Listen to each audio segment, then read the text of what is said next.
Rũrĩrĩ rwa Samburu nĩ rũkoretwo rũhĩmbĩirie ũrĩithia wa mahiũ na njĩra nene, no ũndũ ũyũ nĩ ũkoretwo ũkĩmathehera hathara nene hĩndĩ ĩrĩa mahiũ macio maiywo, ona andũ gũte mĩoyo yao rĩrĩa mahobanĩrio nĩ aici a mahiũ. No rĩu arĩithi aya mahota kũgunĩka thutha wa amwe ao gũcenjia ũndũire ũyũ na kwambĩrĩria ũrĩmi wa mbeniko.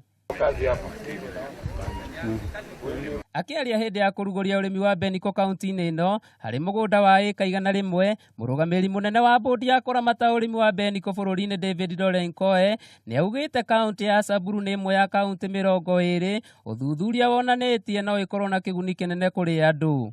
I am sure because of the ease of the crop, we will have over demand of farmers and we are ready. David Lorenkoe nĩ augĩte mũmera ũyũ nĩ ũkũraga narua na ndũrabatara wĩra mũingĩ kana ndawa cia kũraga tũtambi. To be easily to make them adapt to the crop very fast, and we will be able to collect the crop from the collection center here in Poro up to our factory in Nakuru. All the teachings and the capacity building will be done with our team here.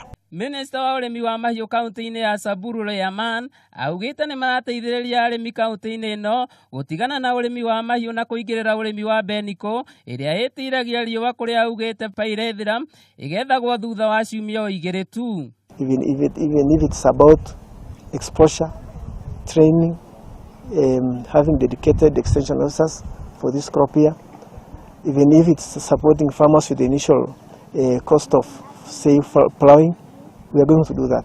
Angĩkorwo ũrĩmi ũyũ nĩ ũgũkinyanĩra, gĩkĩ kĩahota gũkorwo arĩ kĩhonia kĩa mathĩna marĩa arĩmi a mahiũ kaunti-inĩ ĩno mageragĩra mahinda kwa mahinda magĩthutũkanio nĩ aici a mahiũ.